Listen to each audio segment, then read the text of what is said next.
আসসালামু আলাইকুম ভিউয়ার্স।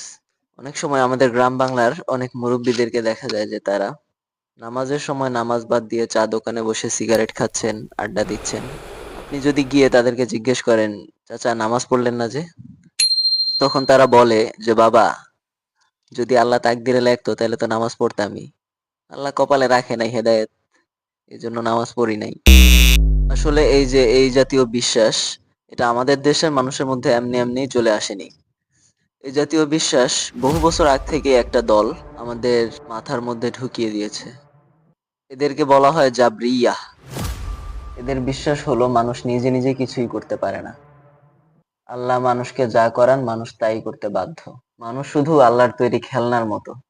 ভালো মন্দ ইত্যাদি বেছে নেওয়ার শক্তি মানুষের মধ্যে নেই। তাই তারা বলে যে মানুষ তার গুনাহের জন্য নিজে দায়ী নয়। আল্লাহ মানুষকে দিয়ে যা ইচ্ছা তাই করান।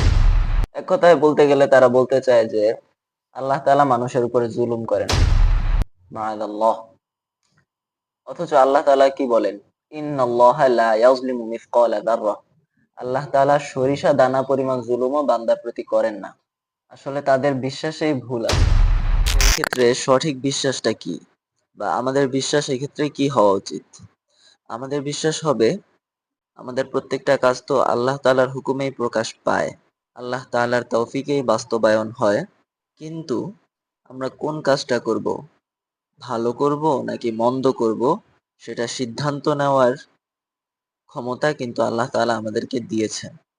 এই যে সিদ্ধান্ত নেওয়ার ক্ষমতা, এটাকে বলা হয় মাশিয়াত। আল্লাহ তাআলা কোরআনে ঘোষণা করে দিয়েছেন, ওয়াকুলিল হাক্কু মির রাব্বিকুম ফামান শাআ ফালইউমিন ওয়া মান শাআ ফালইয়াকফুর।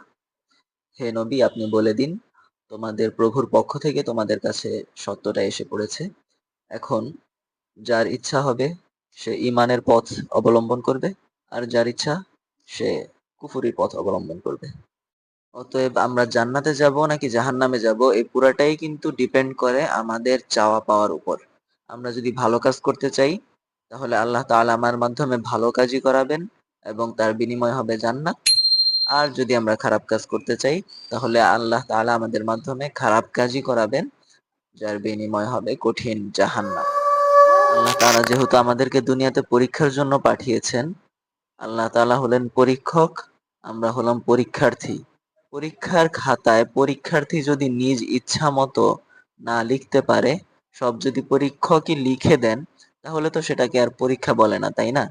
ঠিক তদ্রূপ পৃথিবীতে আমরা যা কিছু করি সেগুলোর পিছনে কিন্তু আমাদের নিজের ইচ্ছাই দায়ী। আমরা নিজেরাই দায়ী। এগুলোর জন্য কোনোভাবে আল্লাহ তাআলাকে কিন্তু দায়ী করা যাবে না। আল্লাহ তাআলা আমাদের সবাইকে সঠিক বিশ্বাস, সঠিক আকীদা ধারণ করার তৌফিক দান করুন। আমিন।